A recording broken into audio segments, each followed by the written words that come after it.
Bonjour et bienvenue dans une nouvelle capsule de Viens on cause. Aujourd'hui, nous sommes en mode posé dans le jardin, sous le soleil breton et en mode repos. Et vous allez voir que c'est tout à fait le sujet de cette vidéo. Je vais peut-être faire attention à pas trop bouger mes épaules parce que sinon vous allez avoir un écran qui va faire ça.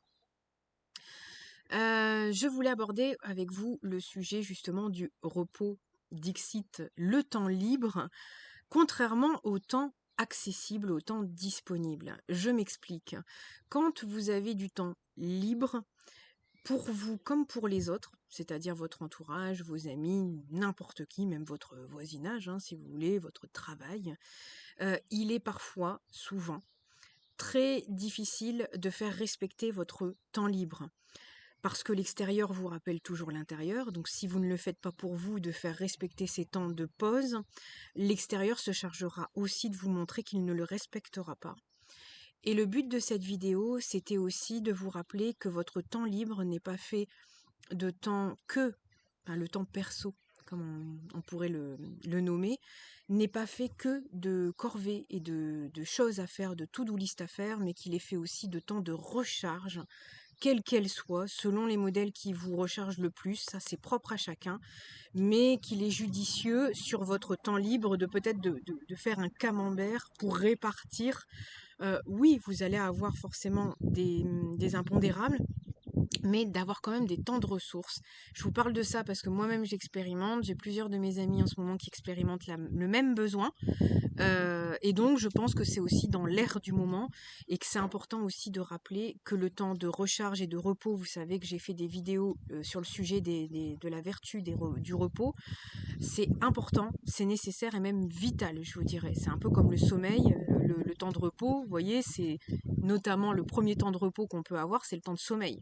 Donc s'il y a des gens parmi vous qui ont déjà des problèmes de sommeil, éventuellement commencez par ça, parce que si vous n'êtes pas reposé, vous n'avez pas une journée productive, une journée agréable, et tout va être finalement déséquilibré dans votre quotidien.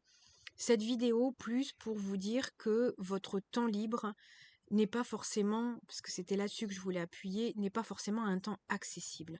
À vous de mettre les limites sur objectiver, j'entends en médiumnité, objectiver vos temps libres, vos envies. Vous savez que je vous parle beaucoup de visualisation, du pouvoir de l'écriture, et on fera une vidéo là-dessus aussi, mais n'hésitez pas à noter aussi les choses, parce que quand vous notez un petit peu les choses, les plannings, ben, au-delà de vous frustrer, c'est peut-être aussi un moyen de coaching pour dire, voilà, j'ai telle et telle chose à faire, et quand vous l'écrivez, vous conscientisez où votre temps part. Et aussi, vous priorisez aussi ce qui est pour vous et après ce qui est pour les autres. Et ça aussi, c'est encore un autre sujet, mais ça vous permet de répartir votre temps libre et votre temps tout court. Moi, je vous parle de ça parce que je suis, voyez, pour donner un exemple, hein, vous savez que j'aime bien donner des exemples, je donne les miens parce que c'est pour moi les plus parlants. Je suis en temps partiel. Le reste du temps, donc les 2 jours de repos que j'ai, c'est pour mon entreprise, pour travailler sur mon entreprise. Et à côté de ça, d'ailleurs, il me reste le dimanche pour me reposer. Donc là, tout le jeu tourne autour du planning, de comment je m'organise, comment je récupère du repos, aussi des temps de repos, et aussi comment je le fais pour moi, mais comment je le fais pour les autres aussi.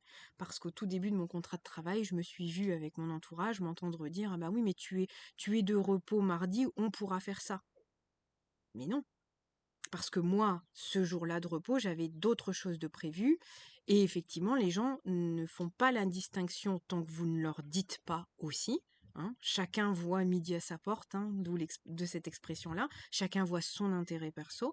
Et encore une fois, je pense qu'il faut dépasser la culpabilité, peut-être éventuellement de devoir dire un non ou devoir mettre certaines limites en disant, ben non, moi ce jour-là, j'avais prévu ça, ça, ça. Et je me suis vue même, pour certains, qui me disait: bah oui, mais qu'est-ce que tu vas faire de ton après-midi, et devoir même me justifier sur ce que j'avais à faire de mon après-midi, alors que ça ne regarde que moi, normalement. Mais parce qu'il y a encore des personnes qui ne connaissent pas et qui sont peut-être eux-mêmes dans le voué à l'autre et qui ne comprennent pas et ne respectent pas leur temps perso et donc forcément le retranchent sur vous. Et donc là, j'ai dû me justifier en disant: mais moi, le temps imparti de cet après-midi, c'était pas pour ça. J'ai d'autres choses à faire et c'est pas parce que je suis en repos justement, en repos égale repos, mais égale aussi, moi, il faut que j'active mon entreprise parce que si je reprends un job salarié, c'est un tremplin. C'est pas m'endormir sur ça.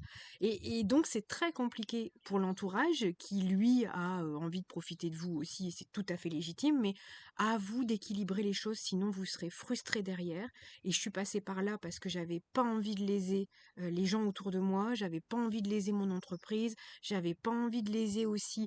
De toute manière, mon corps m'a rappelé que mes temps de repos, vraiment ressources, étaient trop faibles et que j'avais d'ailleurs des gros problèmes de sommeil aussi. Voilà, donc tout est question de répartir tel un camembert votre temps, quel qu'il soit, que ce soit du temps libre ou du temps de travail, mais répartissez votre temps parce que quand vous soignez votre planning, c'est du soin aussi que vous vous rapportez et vous vous défrustrez d'une certaine manière parce que oui, ça peut faire suer certaines personnes parce que c'est de l'anticipation, parce que c'est un peu du cadrage et que c'est pas trop freestyle comme on aime bien, mais d'un autre côté, ça vous permet d'être structuré et les règles, encore une fois, elles ont des vertus. Elles ont les vertus aussi que vous puissiez avancer dans votre vie et pas être frustré et avancer sur tous vos objectifs de vie. D'ailleurs, on fera une vidéo aussi là-dessus.